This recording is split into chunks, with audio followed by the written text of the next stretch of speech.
DreAllDay.com. Baldwin, DreAllDay.com. The topic of this video is the attack on free speech and the cowards who allow it to be attacked. That's actually really what I want to talk about, because I've talked about this whole concept of how journalism is dying because there are no journalists out there willing to actually question a lot of things depending on what the subject matter is, but they get very bold in questioning other subjects because they're not journalists anymore.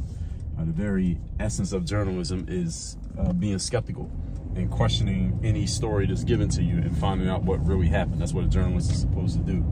And this is not about journalism, because I can talk about that in a different video. But it's the attack on free speech, is that having certain opinions and positions and ideas these days is dangerous for people, where you could be physically or verbally attacked. You can be canceled, fired, shouted down, basically eliminated from whatever position you have if you have the quote-unquote wrong opinion or wrong point of view on a certain topic. And we all know that these things exist.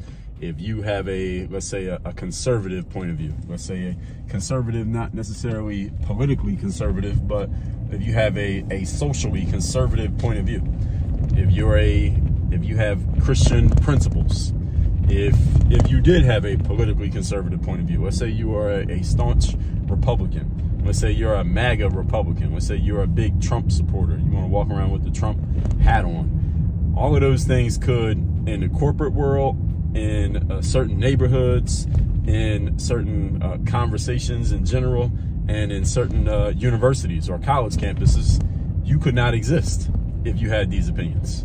All right, there are certain college campuses these days that you could gladly walk around and say you're a fan of Obama and Joe Biden and liberal points of view, and you support LGBTQ and all that stuff, right? You could gladly walk around saying that, and you'll be celebrated, and you'll have fans, and the students will love you and all of that.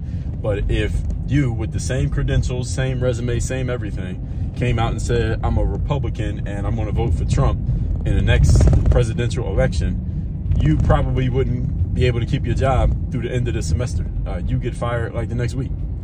Or a bunch of students would gather, and they would gather and have a rally or a protest outside of your office and pressure the school to silence you or shut you up or force you to apologize and repent your sins of having the wrong opinion. Can we all agree to this? Even regardless of your position, whether you like Trump, hate Trump or not, can we agree that if you were openly a supporter of Trump, you couldn't walk around on a college campus and have a job, even if you had a glowing resume and a long history and a bunch of credibility for what you've done, you couldn't keep your job and keep your position if you had the wrong opinion on that topic. All right, that's an attack on free speech. And this is in a place like a college campus. And a college campus is supposed to be a place where young men and women go to learn how to think, to learn how to be higher level thinkers, to learn how to look at things critically, and again, how to think, not what to think. Is that happening on college campuses these days? We know that's not happening, because some of you may have seen the video where the gentleman's name was Kyle Duncan. He's a judge, and I forget what exactly, I think a circuit judge, and don't let me get to explaining what exactly that is, but he's a judge. I believe he was appointed by Trump, and that's why people decided they didn't like him. He's a white man. I believe he was appointed by Trump, and he was speaking at Stanford Law School. Now, Stanford Law School is one of the best, most prestigious law schools in America. This is where your future judges and future lawyers go to school so that they can learn their craft, and then they go out into the world and they actually are judges and lawyers. So these are the people that you will be dealing with when you go to court. These are people who are making laws and upholding and interpreting laws. He went there to speak, this white man who was appointed by Trump, and the students shouted him down. They would not give him a chance to speak. And then when he said, hey, can an administrator come in here and tell these kids to pipe down so I can at least get a chance to say what I got to say, they sent the head of diversity, inclusion, and equity, the head of DIE, in to allegedly shut the students up. What she did is not shut the students up. What she did instead was lecture him. She got on the mic and lectured the guest speaker on why his presence was wrong, why he had done bad things by being affiliated with Trump and being a white man and all this stuff, and how he was, and this is her job. Her job was the director of, or the head of diversity, inclusion, and equity. What qualifications does this woman have? She doesn't have any qualifications. Her only qualification is being female. It was a black woman. I believe she was black. Let's call her brown. She was a brown woman, maybe gay, and she has a job as a director on a college campus, probably making a healthy 6-figure salary for no qualification whatsoever. So this is another reason. This goes along with my point here. This is one of the reasons why free speech has been shut down, because since affirmative action started, and we started, and the world, the United States at least, started handing things over to black and brown people, women, and gays, and now gays are really starting to pick up steam. LGBTQ, when I say gays, that's what I mean. Handing things to them without them having any qualifications whatsoever, all based on the fact that they were from a quote-unquote, now what we call marginalized group, without having any qualifications. You just had to be from this group. And since this has happened, you got a lot of these folks who otherwise would never be able to get a job in a place like a college campus, would never be able to get a position at a big corporation, would never be qualified for these positions. Now they're getting these positions, and they are actually holding positions of power, even though they have no qualifications. And this is one of the reasons why the free speech has been shut down, because somebody like myself, being black, I'm not gay and I'm not female, but I'm at least black, I shouldn't even be saying anything about this, because I should be happy, right? Because this is quote unquote helping out black people, helping out the community by handing things to people who are otherwise unqualified. But see, the thing is, I come from where I come from, and where I come from is the sports world. And in the sports world, everything is performance and results based. If you can perform and you can produce results, then you get the outcomes that you want, regardless of what team you play for. You can be black, you can be white, you can be male, female, gay, straight, Christian, atheist. Doesn't matter. If you can perform, then you're going to get the opportunities. But if you don't perform, then you don't get anything. That's the way that I believe it should be. And again, coming from the sports world, this is the view that I have. And you could call that a socially conservative point of view. If you want to call it that, go ahead and call it that. I'm not politically affiliated with any group. But if you want to call that socially conservative, I'm all right with that. Because the point is, we are in a performance-based business. And those who perform are the ones who should be getting the business. And if you're not performing, you shouldn't get the business. And the thing is, me even saying this, many people couldn't say this if they hold a job somewhere, because you'd be fired.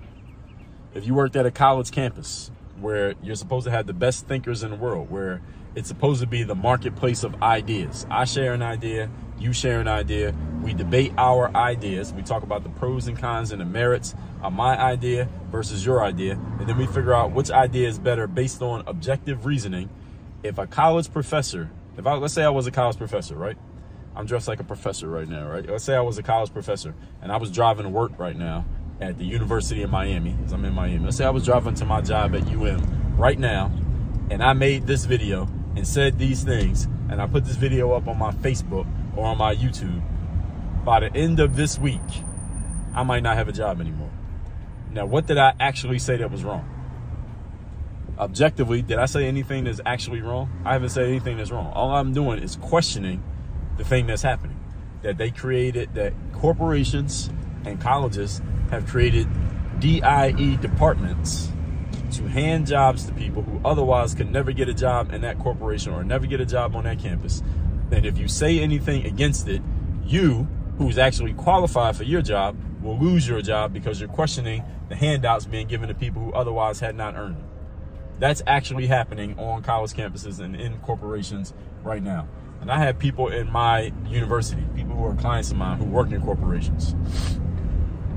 White men who work in corporations, white men who work in universities, who tell me these things. They're like, look, I'm up for this promotion, but I know that I might not get the promotion because I'm a white man, and they might hand it to a woman or a gay person or a black person, not because they're better than me, not because they have outperformed me, but because they're white, because they're female, gay, or black, and I'm a white man, and they might have to hand it to them just because of all of this stuff that's going on. I've had people actually say this to me, and I've seen it happen to people because of this. And you are not supposed to say anything. You're supposed to act like that's not happening.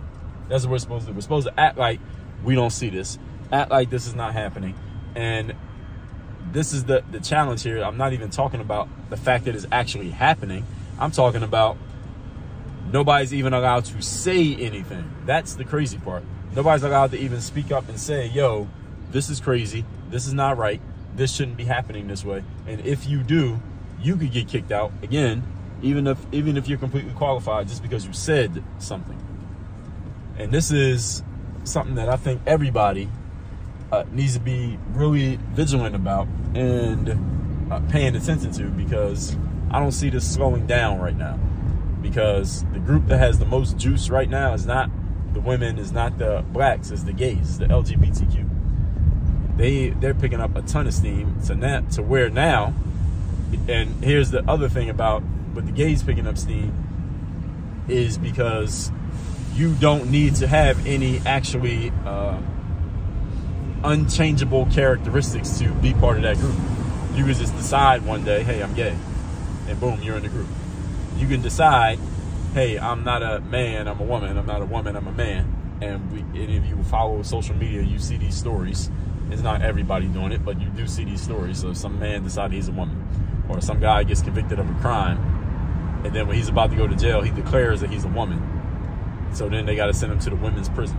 So now he's in prison with women, even though he's actually a man. He was a man up to the moment that he got sentenced to his crime. All of a sudden he became a woman. Now they got to send him to the women's prison. You know, that actually happens. And the thing, again, people are not allowed to speak out about this. And the people who are supposed to be speaking out on our behalf as citizens, they're supposed to be speaking out to defend us and questioning these things, are the journalists. These are the people who write for newspapers, who work on TV and things like that. Their job is to question what's being presented and find out what's really going on. And if it's true, they will verify that it's true, because they're going to do the work and find out what's actually going on. And if it's bullshit and it's nonsense, they will find out that it's bullshit and it's nonsense, and they will announce to us, hey, this thing that came out, this is bullshit, this is nonsense, here's why, and they will explain to us why it's nonsense. But they're not doing their jobs anymore, and they're not doing their jobs because these journalists work for newspapers. They work for news organizations, and those news organizations have an agenda.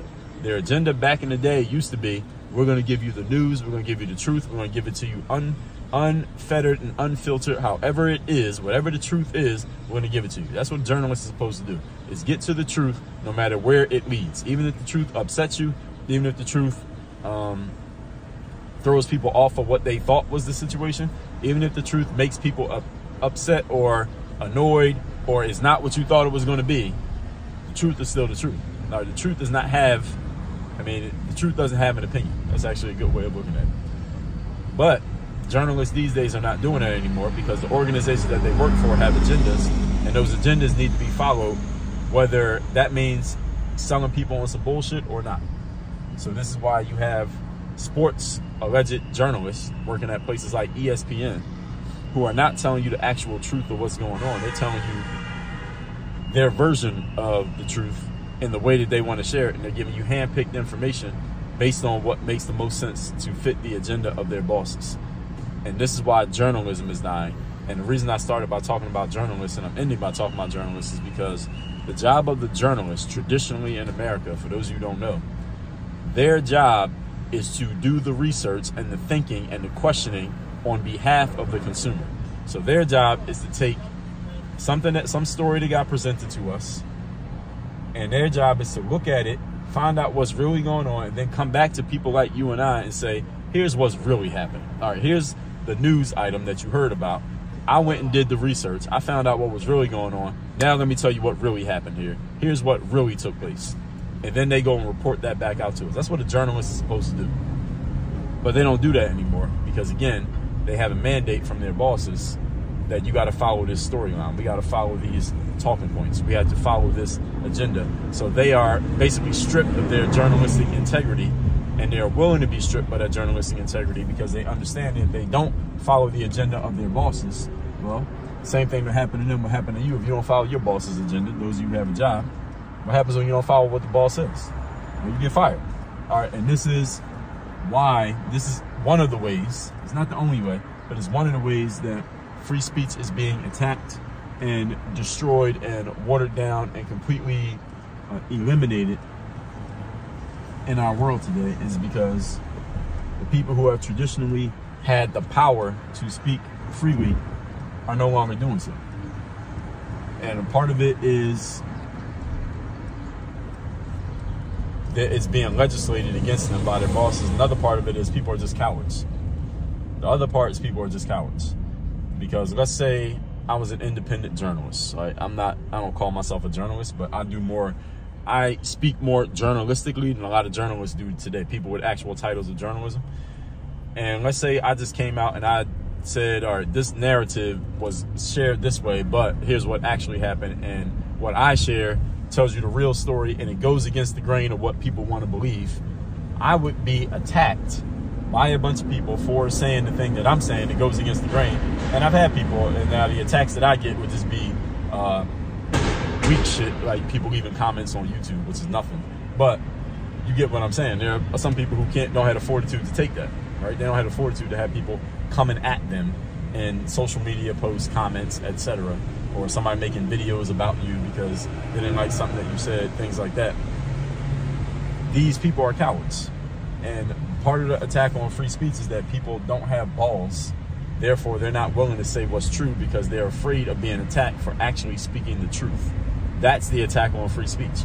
You're being attacked by actually saying what's true, and you're being praised for pushing some bullshit because it makes people feel good. And this is a problem, folks, when we can't even have clear communication, honest communication about things because people are afraid of having honest communication, and they're praised for having dishonest communication.